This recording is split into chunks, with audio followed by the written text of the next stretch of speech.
এই কমিটিকে ভেঙে দেওয়ার সিদ্ধান্ত জানানো হয়েছে। একাধিক অভিযোগ নিয়ে বাংলাদেশ ক্রিকেট বোর্ডের বর্তমান কমিটিকে ভেঙে দিয়েছিল জাতীয় ক্রীড়া পরিষদ।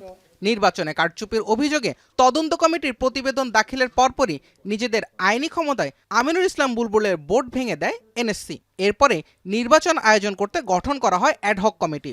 যদিও অ্যাডহক কমিটি তৈরি এবং এর সদস্যদের নিয়ে আছে অনেক প্রশ্ন।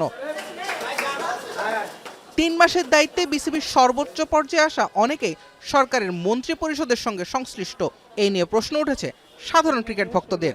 যদিও এনএসসির ক্রীড়া পরিচালক আমিনুল ইহসান বলছেন কোনো প্রকার সরকারি চাপ ছাড়াই গঠন করা হয়েছে এই কমিটি। চেয়ারম্যান মহোদয় যেহেতু করেছেন, আমি মনে করি যে এটা স্বাধীনভাবেই করা হয়েছে।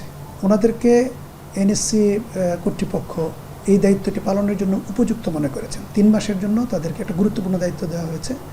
তো আমাদের যে বিজ্ঞ কর্তৃপক্ষ যারা আছেন, যারা এই নিয়ে কাজ করেন, সকলে মিলেই এইরকম একটা গুরুত্বপূর্ণ দায়িত্ব তাদেরকে দেওয়ার জন্য বেছে নিয়েছেন।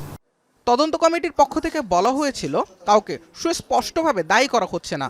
যদিও এনএসসি জানিয়েছে নির্বাচনের কারচুপির সঙ্গে জড়িত ছিলেন তৎকালীন যুব ও ক্রীড়া উপদেষ্টা আসিফ মোহাম্মদ সজীব ভূঁইয়া সহ আরও অনেকেই। দুই বক্তব্য সাংঘর্ষিক কিনা সেই প্রশ্নের উত্তরও দিয়েছেন এনএসসি পরিচালক। বিষয়টা সাংঘর্ষিক না। একটা তদন্ত কমিটি যখন গঠন করা হয়, তদন্ত কমিটি যখন কোনো ইরেগুলারিটিস ফাইন্ড করে, তো সেটার পিছনে তো কিছু মানুষ থাকেই।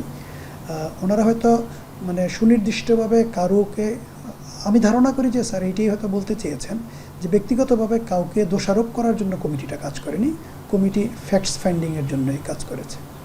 জাতীয় ক্রীড়া পরিষদের প্রত্যাশা সব বিতর্ক পার করে নির্বাচনের মাধ্যমে নতুন কমিটির কাছে সুষ্ঠুভাবে দেশের ক্রিকেট বোর্ডের দায়িত্ব হস্তান্তর করবে তামিম ইকবালের নেতৃত্বাধীন অ্যাডহক কমিটি।